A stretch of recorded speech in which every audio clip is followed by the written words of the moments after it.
एक छोटे से गांव में एक मस्जिद थी जहां मौलाना साहब बच्चों को कुरान पाक पढ़ाते थे। वह बहुत ही ज्ञानी और धैर्यवान थे और बच्चे उन्हें बहुत प्यार करते थे। मस्जिद के अंदर बच्चे कुरान पाक पढ़ने के लिए इकट्ठा होते थे। मौलाना साहब उन्हें कुरान पाक की आयतें पढ़ाते थे और उन्हें उनके अर्थ समझाते थे। बच्चे बड़े ध्यान से सुनते थे और उनकी आंखों में ज्ञान की चमक दिखाई देती थी। उन्होंने उन्हें बताया कि कुरान पाक अल्लाह की किताब है जिसमें हमें जीवन के सही रास्ते की शिक्षा दी गई है। उन्होंने बच्चों को यह भी बताया कि हमें अपने माता पिता का सम्मान करना चाहिए और हमें हमेशा सच बोलना चाहिए।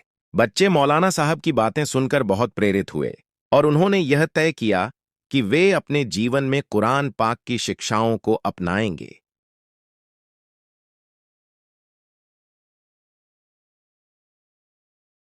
कुछ दिनों बाद एक छोटा लड़का मस्जिद में आया और मौलाना साहब से कुरान पाक पढ़ना सीखने के लिए कहा। मौलाना साहब ने उसे बड़े प्यार से कुरान पाक पढ़ना सिखाया और उसे कुरान पाक की आयतें समझाईं। लड़का बड़े ध्यान से सुनता था और उसकी आंखों में ज्ञान की चमक दिखाई देती थी। कुछ महीनों बाद लड़का कुरान पाक की आयतें बड़े आराम से पढ़ने लगा। मौलाना साहब ने उसे बहुत आशीर्वाद दिया और कहा कि अल्लाह उसे हमेशा सही रास्ते पर चलने की ताकत देगा। इस तरह मौलाना साहब ने बच्चों को कुरान पाक की शिक्षाएं सिखाईं और उन्हें जीवन के सही रास्ते पर चलने के लिए प्रेरित किया। मस्जिद में बच्चों की संख्या बढ़ने लगी और वे सभी कुरान पाक पढ़ने के लिए इकट्ठा होते थे।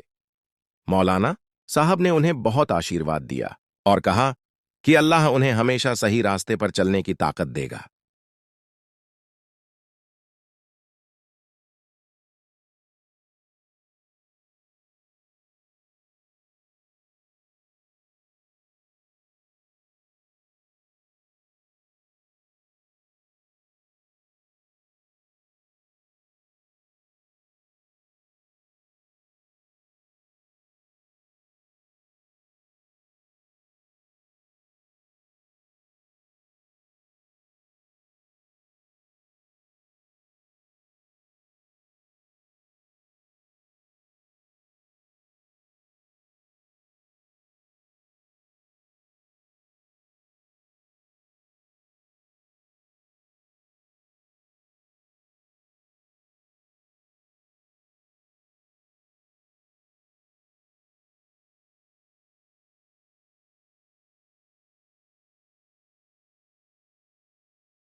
मौलाना साहब ने उन्हें आशीर्वाद दिया और कहा कि अल्लाह उन्हें हमेशा सही रास्ते पर चलने की ताकत सुनाने लगे।